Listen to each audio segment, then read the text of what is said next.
Good evening, everybody. It is Dr. Sayyid Afroz Ashrafi on behalf of Literary Responses. Welcome you all for the second edition of Partition Literature Part 2. We have had a discussion on it uh, just last week, but then this is the part 2 which we are going to have. Let me introduce my guest today is Dr. Anil Prasad. Anil Prasad has been a globe-trotting scholar, has been to Yemen, to Saudi Arabia, and to Libya also, where he had a very long stint as an academician, as an intellectual, and as a professor of English. He has a very huge amount of contributions to academics. He has been writing on partition literature, on comparative literature, and postmodernism, to quote a few. This is generally his areas of interest. And let me take this opportunity, or let me say that this is my privilege to welcome Dr. Anil Prasad to this show to initiate the talk that's to begin now. Hello, sir. Are you there? Yeah, I'm here. Thank you Okay. very much for So can your I? kind words. And I would like to take a few minutes. Okay. I would like to, before I thank Literary Responses for inviting me for this talk, I would like to welcome some of my guests who have come from, as far as from Libya, Dr. Hussein Oh, Mohsin, who has been a very good friend of welcome, welcome. mine, and I welcome Dr. Saloni Kumar, Dr. Sharon Mishra, Niran Ranjanji, Dr. Amit Kumar Munnu, and all other people. Dr. Wakil Ashrafi Sahab is also there. And I thank you for giving me the privilege to talk about Manto,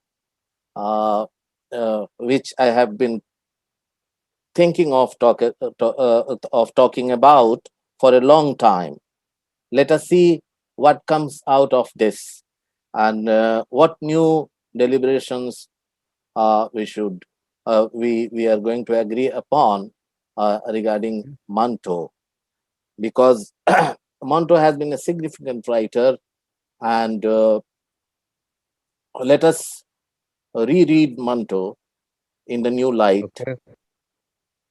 I would like to begin this session with a few lines of Shamsher Bahadur Singh. Okay, sir. Go ahead, please. हो चुकी जब खत्म अपनी जिंदगी की दास्तां, उनकी फरमाइश हुई है इसको दोबारा कहें. Let us Good. Very begin good. in the new light. Okay. So, Thank you. sir, thank you very much. Since it is part 2, and we have already discussed some of the important questions that we generally have or had on Manto. Now, in this part 2, we are going to focus on 4 stories of Manto, that they are Kholdo, Muzil, Tobatek Singh, and Tetwal Ka Kutta. But before that, I think let's have a general question before going down to the text and before going down to what the stories are all about in terms of themes, in terms of ideological impulses, and whatever they are supposed to represent. One thing which is very important to know, that since we are talking about partition literature, do you really, sir, think that even today this literature, this partition literature, is as important as it was when they were written? Sir. This is a very significant question that, and I think I talked about it in part 1. Uh, it's very important even today, partition literature, because it takes us to the direction of future. It reminds us of some of the atrocities that were heaped upon the people of both the countries, and it's going to guide us for a better tomorrow. This is what I think. Okay. And that is the literary value of it, that it's going to warn us that that kind of collective madness will take us to nowhere. Okay, sir. Thank you very much for your response.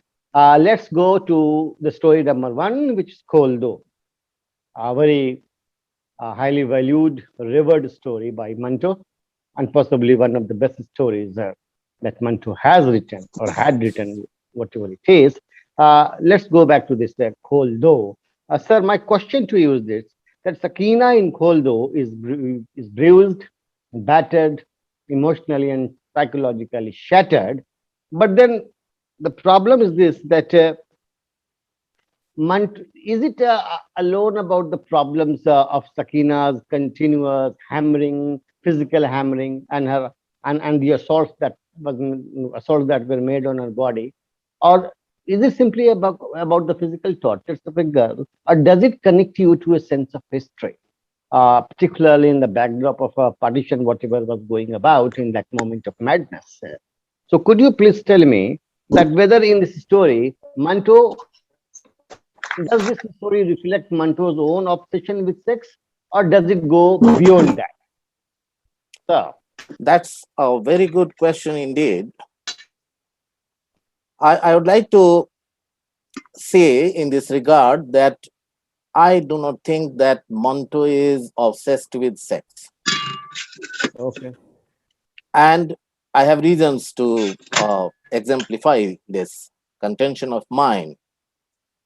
oh, He is not obsessed with sex. On the contrary, he believes that sex should be discussed openly. Now, regarding Sakina's plight and the sense right, of history, I will come to this problem of his obsession with sex later on, because one of our okay, colleagues have asked a question regarding okay, this. Sakina's plight is not the plight of an individual. Sirajuddin's okay, plight and running helter-skelter in search of his daughter is not the plight of an individual. It is the plight of the whole subcontinent, symbolized in their pain and trauma. uh, Now, let us see the story a little bit. okay. Let's go The to the text. sexual exploitation of Sakina and the girls like her in both the communities was very common at that time. While reading Manto, I have come to understand one thing, that people have critically evaluated his stories. Kholdo is one of them. According to Manto, it was his masterpiece. But people have ignored certain facts regarding the text. For example, the imagery of clothes. It would be very Okay, interesting to see the imagery of clothes, sartorial imagery in some of the stories of Manto. For example, in the very beginning of the story, Sirajuddin is worried about the dupatta of Sakina. Sakina says, okay, Baba, leave it. But he takes the dupatta and keeps in his pocket. When Sakina disappears, Sirajuddin takes out the dupatta and is very unhappy. Now, again, at the end of the story, the word whole, though the instruction by the doctor, has three manifestations of meaning. Another thing I would like to say, one thing that Manto's story should be analyzed in terms of images used by him. The second one okay, is that there must be a semiotic study of his stories. Why? Because Manto is a master minimalist. He has a way of okay, narration that is unique to him. So the word expression rather I should say expression, kholdo, has three nuances of meaning. For the doctor, it is opening of the window. For Sakina, it is opening of the another piece of cloth that is like dupatta, very vital to any person. And for the father, it is that she is still alive. So, on these two levels, when I analyze this story, Kholdo, I find the part one of your question that it is not about the plight of individuals, it is about the plight of the communities. Okay. Secondly, their stories must be analyzed on the basis of the text, the images used by Manto. Okay, sir. Thank you very much for your response, and that's a very convincing answer given to the question that I had asked you. Very much the important thing about Kholdo is that does it really reflect the tormented psychology of the time? Does it reflect the tormented psychology of the time? And Mantu was very quick to respond to it through this Kholdo, because there is a girl, obviously, who has been badly hammered physically. The assaults that she has had on her body leaves her completely traumatized. So, in that trauma is reflected or manifested the complete breakdown of human senses. That is one of it. And again, Kholdo, do you think that there are some amorous references also, which can be very delightfully read by the readers, sir? This is a very important thing that there is a difference between pornography and literature. Uh, the difference is this, that erotic literature, it is not erotic literature, it is not an example of erotic literature, but erotic literature goes beyond the body. Body is a cultural signifier. So the pornographic literature pays attention to the anatomy of body and the acts of love. And I'm very happy that this issue is discussed today when the sex sells in the market like anything on WhatsApp and Instagram. So here, erotic literature or literature in which things have been described like this, they are not for sell, they are not for minting money, they are not the part of the industry money making venture that is rampant nowadays. The recent example of a person who has been arrested for making, yes. So in this way also, it is a kind of educative story. Excuse me, Afroz sir. Yes, please. Afroz sir. Please, Yes. please. Afroz sir. Getting you. Please go ahead. Tell everyone to mute themselves. There's so much background music going on, so much noise going on. We are not able to hear Dr. Anil sir. Viewers, please mute. There's Munnu. There's someone who named Munnu whose mic is on. There's Al Hussein Mohsin whose mic is on. Yes, please mute your mics. Please unmute. Please tell them to mute themselves. Yes, please mute your mics. Please mute your mics, sir. Please mute their mics. Ask them to mute their mics, please. Please, Mohsin, whosoever has his mic on, please mute them. Dr. Mohsin, please mute your mic. Mohsin is otherwise. And Dr. Amit Kumar Munnu, please mute your mic. Yes. Dr. Saloni Kumar, please mute your mic. Everybody should mute his mic. Okay. Only when you have to speak, you have to put it on. Yeah. There's so much background music. Yes. Background noise. Enjoy that background music. There's nothing wrong about background music. No, there is an echo, I think, if there is. Yes, echoing, disturbing echoes are there. No, it disturbs, sir. Yes, it does. It disturbs. Yes. Thank you very much, Dr. Saloni. Dr. Mohsen, please yes, mute doctor. your mic. Please mute your mic. Okay. Dr. Munnu, please mute your mic. Dr. Saloni Kumar, please mute your mic. Okay. All the viewers, all the viewers. Shall I begin? Mute. Yes. Yeah. So here, Yes, sir, please. here the primary and the principal aim of pornographic literature was to sell, and they do not It has a go commercial beyond angle, the. yes. They do not go beyond the beyond body. And here the context is very different. Here the context is not to describe the body, but the the the kind of thing that was done to the body because of the kind of madness that dawned upon the people.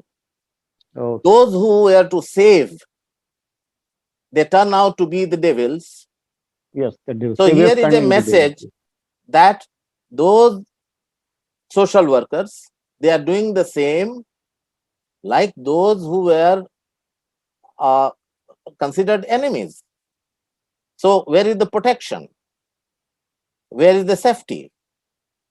This is one point. Another point that is very important, that is the psychological condition of Sakina, that she has become like a robot. Her actions were automatized and conditioned because of the repeated acts of violence, sexual violence. So how a person changes psychologically, that is very important. So for Manto, this kind of complexity, to narrate this kind of complexity is very important rather than describing the body. I will come to other stories when he describes the body and see how it happens. Okay. Thank you very much, sir.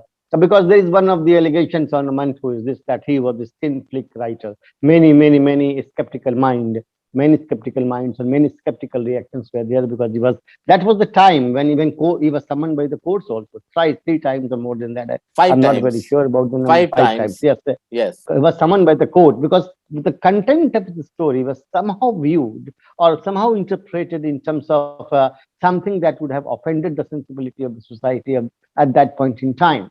And that was something which the audience or which the viewers or the readers were not very ready to accept. That is something which is not shocking in terms of what it is. And when it comes to the treatment of body, when it comes to the treatment of how it regales you psychologically and emotionally, because you become a part of the whole process when you read the story that under the conditions this Sakina had to go through, and Sakina was so bruised and emotionally complete and shattered. So that has a context anyway. So that allegation of Manto being a skin flick writer generally stands dismissed because we do not buy that. We don't take that apart, regardless of the erotic or the amorous references that we have had in his stories.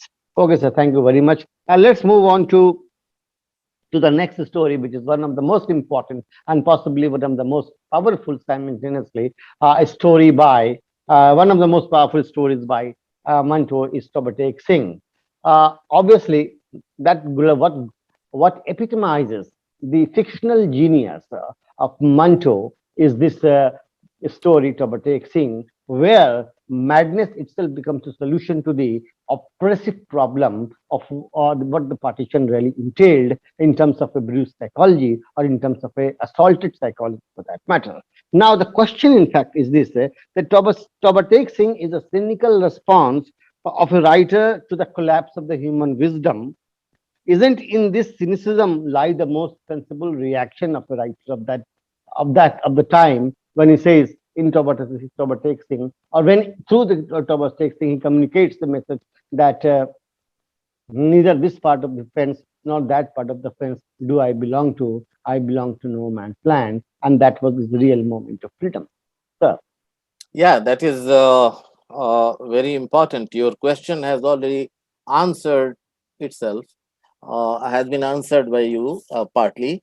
But I feel that it is not a cynical response. It is a very sensible response to a situation that was created at that time. That situation was the situation of rootlessness, the situation of cutting off, snapping off the umbilical cord, the sudden violent uh, removal of the people from their places of birth. And Manto, in a very master stroke, creating the character of lunatics who, when someone asks that Pakistan kahan par hai, kaun si jagah hai, to then another character says, Pakistan Hindustan में एक जगह है जहां उस्तुरे बनते हैं. So people, he has such a kind of subtle, ironical and satirical spirit. And that's why his story, this is the most widely read story, Toba Tek Singh. And it is aesthetically satisfying and intellectually illuminating. The ending of this story is so pathetic that Toba Tek Singh, the name is very interesting because Tek Singh is a person at that time in his native place who used to offer water and shelter to the travelers who were tired. And Toba in Punjabi means a small pond. So he is called Toba Tek Singh because he used to offer people water and shelter and food when they were exhausted and tired. So this Toba Tek Singh, for the last 15 years, he was standing on his legs and he didn't budge an inch to go ahead, and he died in the no man's land. The description that एक शिगाफ चीख से वो गिर पड़ा. There was a very piercing cry, and he fell down. And where did he fall down? He fell down in no man's land between the barbed wires of Pakistan and India. And that is the ending of the story. And it is not a cynical reaction. I would again repeat that it is a very sensible reaction that even the people who are lunatics, they have a sense of homeness and here-ness. So wisdom lies in lunacy also. I think that's what the message in Toba Tek Singh is. Because if you have some eccentric designs about your mind, there will be necessarily a message in the eccentricity of the design itself. Thank you very much, sir, for very convincingly answering the question. Yeah, and I think we cannot drag it too far because we are short in time and we have many things to cover. Still, we have 2 stories left. So I will go to one in between. I will have a question apart from the text of these stories. So, partition writing has been a common pursuit with a shared trauma for one of the most harrowing convulsions in history. There are writers like Intezar Hussain, and there are 3 languages involved in it. Not that I am not talking of only Urdu language or Urdu literature. There are 3 languages involved: English, Hindi, and Urdu. And on all these 3 languages, there are some great stories written this side of the fence and that side of the fence also. And possibly to the extent that beyond particular literature, there is a sense of vacuum about the greatness of fiction. In at least with regard to Hindi and Urdu literatures, this is what the case is, because we had writers like Mumtaz Mufti, we have writers like Abdullah Hussain, we have writers like Rahim Masood Raza, Mohan Rakesh, Kamleshwar, and a host of others. Then we had from Pakistan also like Bapsi Sidhwa, who's cracking India, or As Standing Man, all that. So they had a common pursuit. Don't you think that this common pursuit has been dragged on for too long? And it has been on since then. It hasn't come to a stop at all in terms of putting an end to what this partition trauma, this convulsion was. And the way this literature reflected them all throughout is also as harrowing as itself, or as horrid as the partition itself was. So why is it that we have not been able to go beyond the matrix of this partition literature in terms of ideological impulses? And they have been great models of writing. So, That's true. Your question has many questions, and yes, okay. one by one, I would like to answer the questions.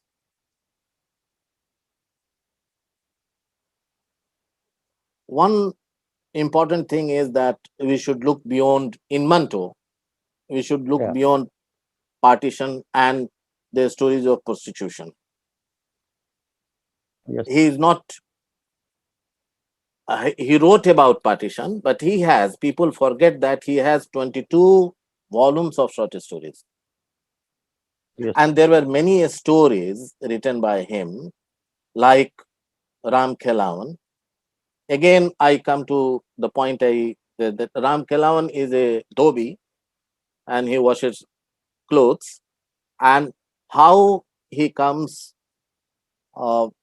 emerges as a person, a different person at the end of the story is very important. It is also about partition, but it is also not about partition. It is about human nature, about human condition, about human relationship. There Yeah. is another story, Sahai. There are many stories like uh, there is Sogandhi. Their story is a very powerful story. Now, Manto is a class apart. He's a very different type of a storyteller. But there are others also who are also very good storytellers, like Intizar Hussain and Abdullah Hussain and Bapsi Sidhwa, Chaman Nahal, Yeah. Kushwant Someone has Singh, which and one so thing? many Yeah. people are. Rahima Certainly. Sumraja. Adagaon. Yeah. So partition was a traumatic, has a traumatic impact on the people. As I told in my last discussion, that it is not only a matter of history, it is also a matter of family history, because those who got displaced, their family gatherings with the things which they have brought with them, they used to look at it and look at it emotionally.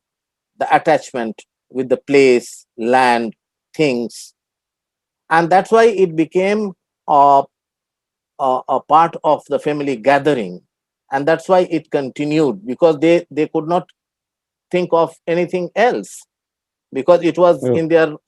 in their psyche. So this is one of the reasons that is very important for people writing about partition. As I told you last time, that Krishna Sobati has written in 1917 a book, Gujarat के पाकिस्तान से हिंदुस्तान पाकिस्तान के गुजरात से हिंदुस्तान के गुजरात तक, in which again the plot is constructed around the political problems created by the political leaders, and political leaders are blamed. If we talk about Ram Manohar Lohia in his book Guilty Men of India's Partition, he also blames 5 or 6 people, the communities and the social situation and the religious environment that was created.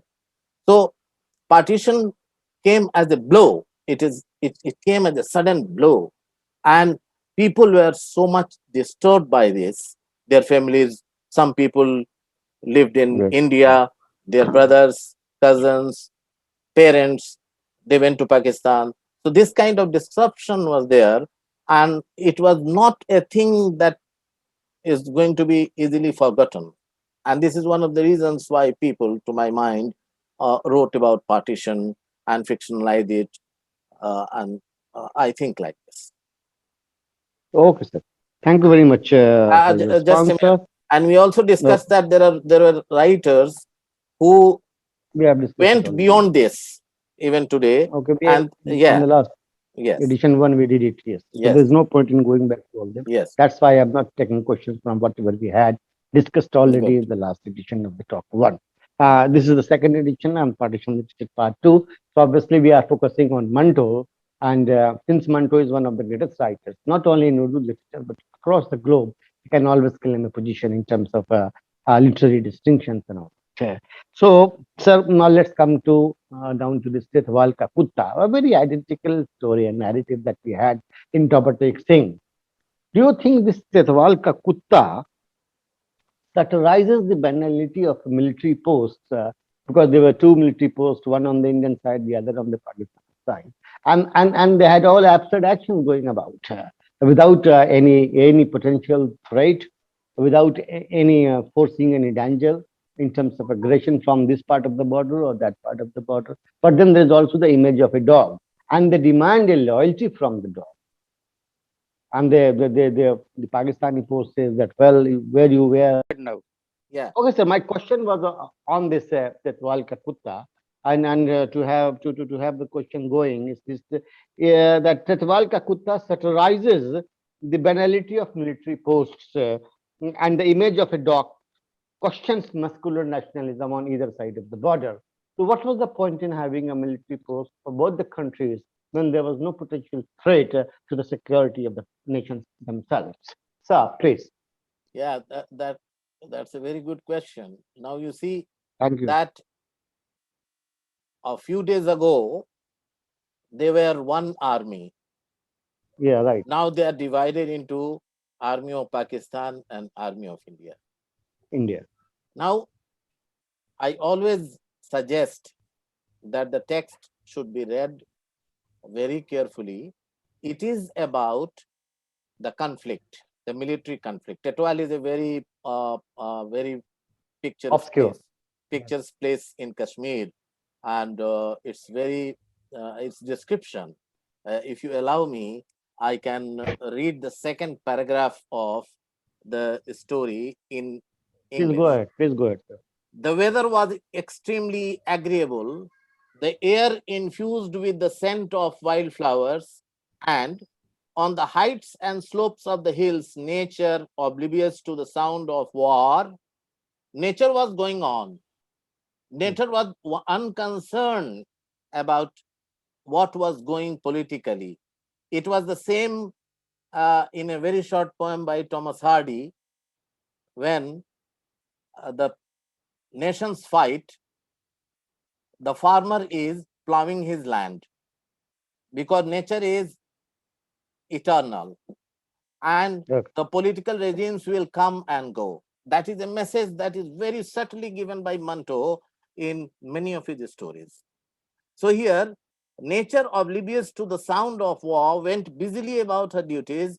The birds squalled, the flowers bloomed, and hovering drowsily over them in their same old way, slow-moving honeybees sucked out their nectar. So in this kind of ambience, when Harnam Singh and his soldiers were thinking of Heer and Raja Right. and singing and not able to sleep because of they think about this, and suddenly a dog appears. This dog, in my understanding, when I read the text carefully, I find that this dog is a symbol of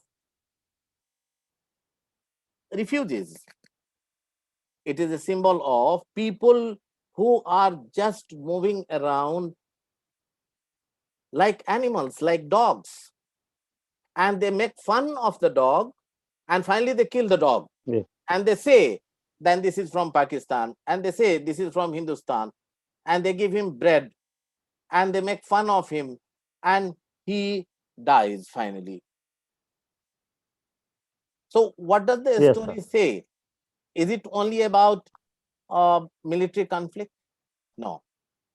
It was the state of affair. Nationalism. Nationalism of a different kind that was Muscular military that was nationalism. imposed on the psyche of the people, and the people were mad.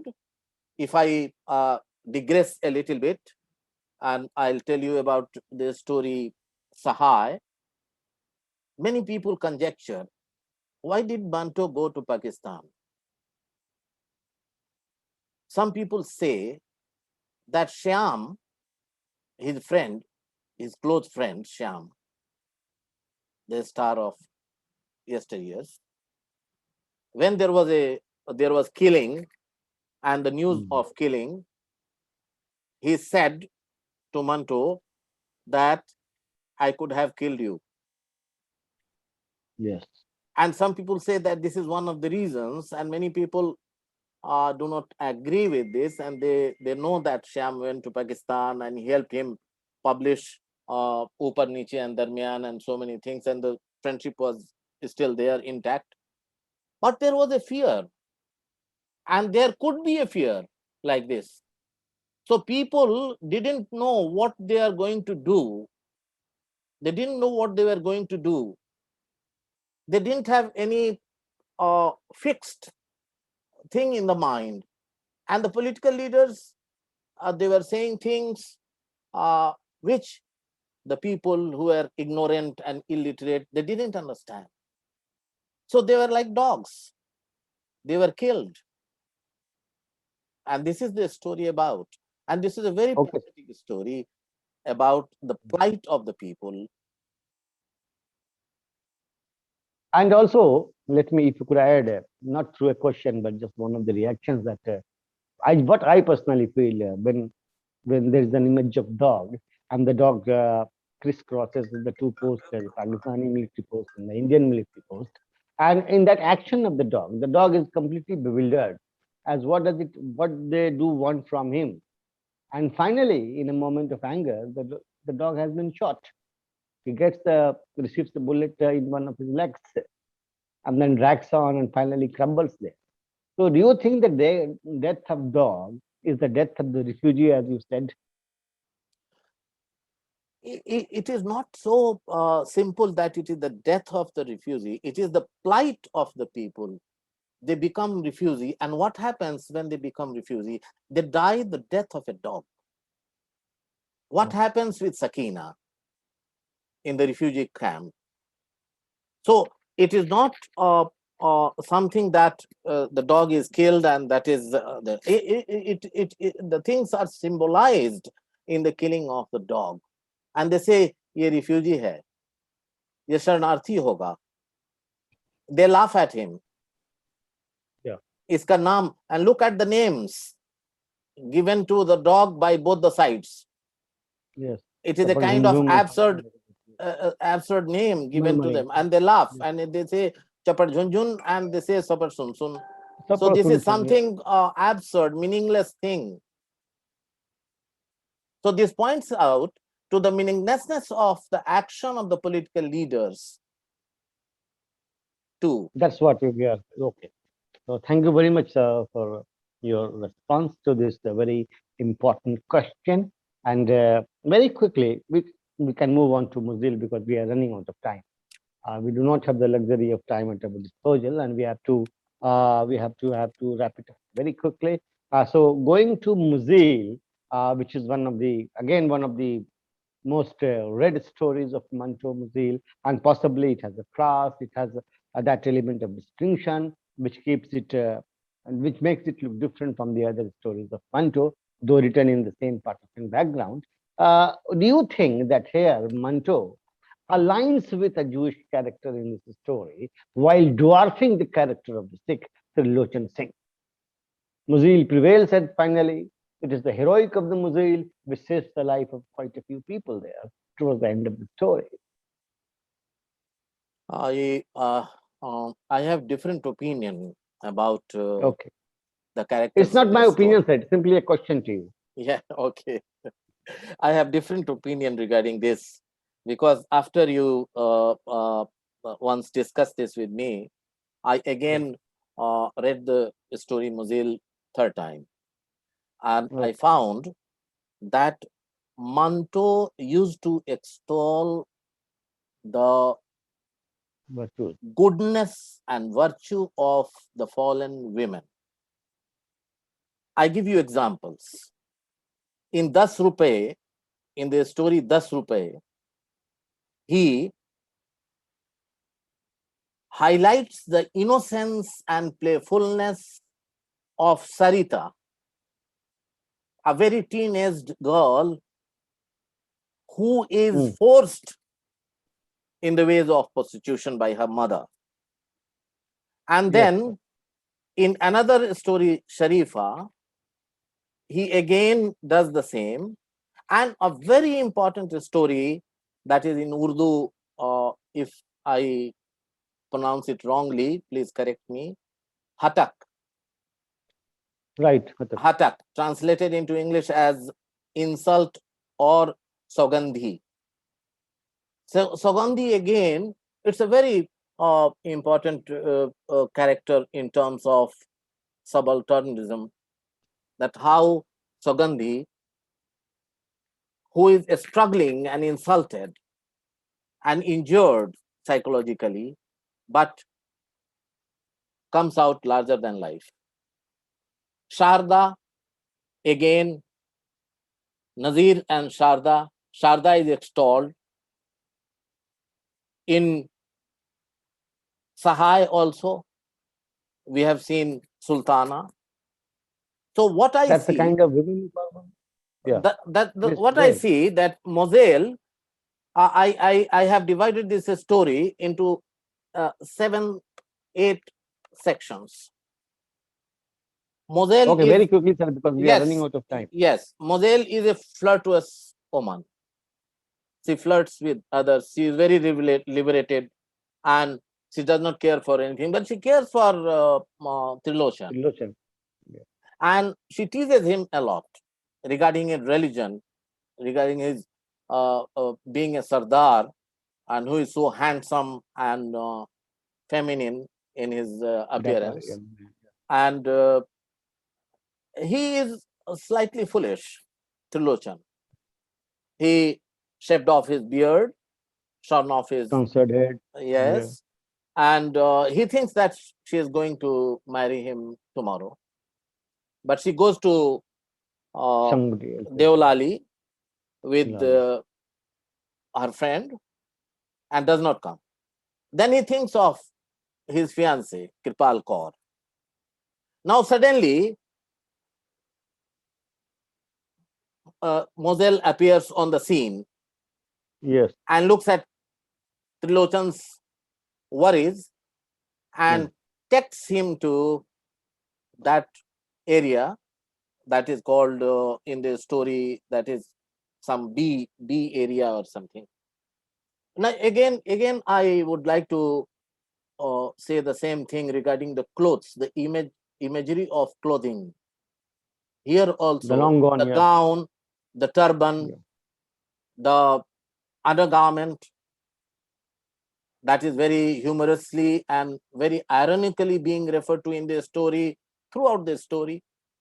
Now, turban is a symbol of religion, and when she is stark naked, look at the description of Manto.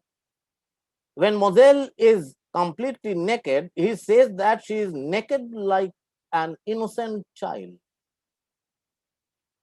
So I remember William Blake, when he talks of nakedness, that is, there is nothing obscene about it. So when we say that Manto is obsessed with sex, I don't agree with that. This okay, sir. Thank you very much. We are almost running out of time. Yeah, so we have to 1 or 2 points I would like to say. So here, Moselle is a unique story that is related to partition, where Moselle emerges as someone who is different as she is described in the beginning of the story. So only a master craftsman like Manto could do this. Yeah. Okay. Thank you very much, sir, for your very convincing response to a very disturbing question, because you are always the one to address doubts of the readers and doubts of the viewers also. So I always have my doubts about how it really happened. And then even today, I am not as much convinced about the character of the Trilochan thing, because there is an undercurrent of some kind of dislike or some kind of dwarfing tendency for somebody like because Trilochan was a Sikh, and Sikh are generally very audacious people. They are not co. There is no act of cowardice ever have. There has never been any act of cowardice on the part of Sikh. So that's what really disturbed me, ailed me, and arraigned me, and therefore I had this question for you. Okay, sir. So all these four stories have been covered duly, and we never had the time to go into the great details to take up them textually. So we Uh, will keep talking about all these, and you have given enough clues and you have given enough hints about what they are supposed to mean. And since Manto is a huge writer, he's a very good writer, and one of the greatest writers that that this world has ever seen. So we will keep deconstructing him. There cannot be any finality of judgment about him. So there are grounds for rereading of the text, and there are grounds for reinterpreting the dynamics of the stories. As is always there is a problem with the text, because there is a text always within the text that we must go into, and you have already gone into that because you have taken a plunge into it. Yes, sir. that So is, do we have questions from viewers? yes, please. Yes, sir. Go ahead, please. Go ahead. Viewers, do you have any question? Any question, viewers? Professor Saloni? Hello? Any questions? Any question? Anybody? Any observations? Any observation? Anything which is disconcerting for you, you don't agree with?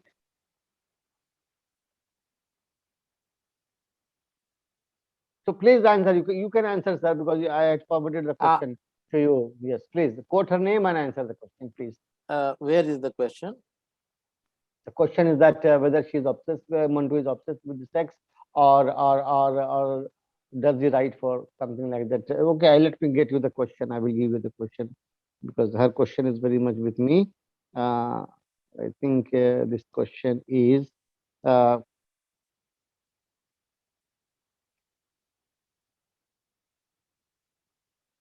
just a minute, sir. Yeah, I understand the question. I would like to answer it. I answered. Please, I tried to answer the question. Tried to answer the question in the beginning. but with reference to her question, please, sir. Yeah, but I would like to say a few things more about it. I have already told that the two dimensions of human sexuality, the two Yes, dimensions of human sexuality, that is pornographic literature and erotic literature, there is always a thin line between them, and that's they are almost that's what the point is. identical. But the big difference is in the description of human anatomy and the act of love. Whether it is drawing, painting, a sculpture, photography, film, it is the same. The thing is the how the beauty is perceived, because body, as I said semiotically, if you allow me to Yes, go sir. Please go into ahead. that direction, it is a cultural signifier. Body always signifies culture. It is not a physical entity per se. And that's why the aesthetic and subjective response to it is different in erotic literature and in pornography. As I said, that pornography does not go beyond the body. Pornography sells. Of course, we sell books, but it is very different. Yes. And the contextual, for example, if you read the novels of Haruki Murakami, or if we go through Upar Niche Darmiyan, in which Lady Chatterley is mentioned, and there are many writers in the modern world like Lawrence, Mario uh, Vargas Llosa, Vladimir Nabokov, but they are not treated. Their works are not treated as pornography. They are work of art. So there is a difference between the work of art and the commercial art. So this is how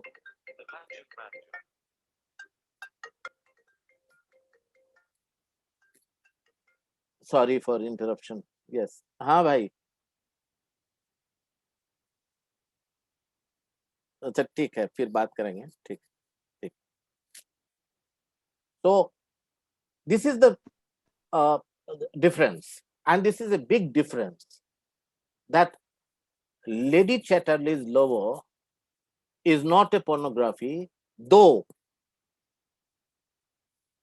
they were labeled as pornography by the critics, by the court, but they emerged out of it. Ulysses and so many works. Many others, just for example. But the problem is the thinking, the people, what kind of aesthetic reaction is there? What kind of reaction is there?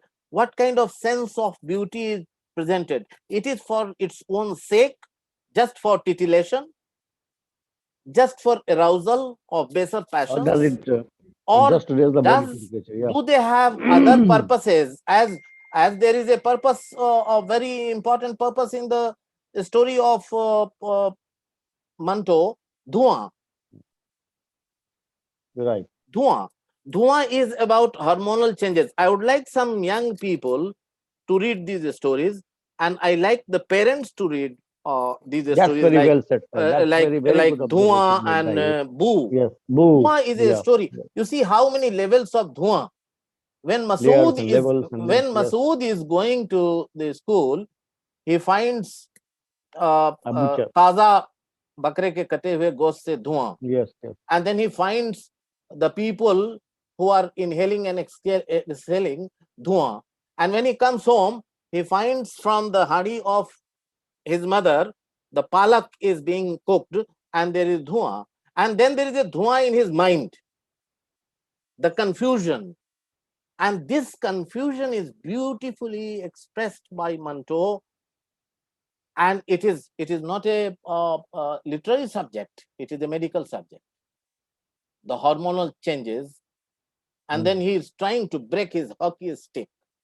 So symbolically, so convincingly, this has been portrayed. Again, the story Boo is of similar kind of a story, but he has different kinds of shades. But they are not pornographic literature. They are not pornographic literature. He is not obsessed with sex, and sex is a taboo. I would like to tell you that sex is a taboo all times to come. It was a taboo in the past. It was a taboo in the past. It is. It will be so like that. It is a taboo even now. the conservative nature of the Yes, family it and is a taboo now. Yes. And it will be taboo in future. So this is not a thing to discuss that it was a taboo or not a taboo. It is always a taboo. But Manto broke all taboos. Manto broke all taboos. And that's why he is a master craftsman. The kind of control he has over his material, the kind of language he uses, the kind of minimalistic portrayal he has in Dhua is remarkable. He is compelling, pellucid, convincing. Yes. Yes, it is convincing. Very correctly said. Yes. Those who have it convinces even our own skepticism about the nature of his writing. Those who have read Upar Niche Darmiyan, those who have read Upar Niche Darmiyan, there is no single statement or reference of sex, and everything is clear and everything is visible. So what kind of art is that? How he has mastered that art? It is a mystery. And I would like to, if you permit me, I would like to read very quickly, sir. Very quickly. Yes, very quickly. Few and none other than Gopi Chand Narang. He says about Manto something, and that is very. I liked it very much. Manto, in his finer moments, is attuned to the symphony of the mystery of creation. And in this symphony, his dominant note is the note of sorrow, the sorrow of existence, the loneliness of the soul, and the unfathomable suffering, dukh, which is past of the music of the infinite. Very much a modern temper. The times we live the time. Yes, this is again a very typical modernist temper. I would call that, because you have loneliness, you have isolation, you are condemned to and suffering, angst. You're suffering, and you pine in isolation throughout, and there is a kind of a despair in the atmosphere suffused in itself. So thank you very much, sir, for your some very compelling, convincing, and authentic responses to my some very ordinary questions. Thank you very much. And I hope the viewers must have enjoyed that, because I myself is a beneficiary from this talk, because it opened some dimensions that I had missed. It brought me or took me very close to some of the dynamics of interpretation that I thought I was missing. It has updated my understanding on Manto, and it has opened some new windows as far as the interpretation on Manto stories are concerned. I thank you, sir, from the core of my heart, and I also thank my viewers for being with us for this long. Thank you very much for your patience. Thank you very much for your time, and thank you very much. Thank you very hung much. Around. It has been a very fruitful, very constructive discourse, and we have many things that we had to cover. But then, in one program, you can do justice to all aspects of Manto's writing. Manto is as open as he was, and he will be open as much as he is even tomorrow. So, it is for the young readers to deconstruct Manto and try and find some new dimensions and aspects about his stories. So, once again, thank you very much for your kind words and for your eloquence. And I would like to greet and welcome and thank Dr. Hussain Mohsin, who has joined us from Libya, and all my friends from India. I welcome, and in particular, I welcome Dr. Hussain Mohsin, who has been a very good colleague and nice friend of ours. And thank you all viewers, and thank you all friends for joining us. And again, we will meet next time with some new topics. Yes, right. And very much around the corner. It's very much around the corner. We are not going to spare you. Thank you very much. From this ordeal of being there. Thank you, Dr. Ashrafi, for giving me the chance to talk about it. Sir, I was talking to a scholar. It's my own pleasure, my own privilege. Thank you.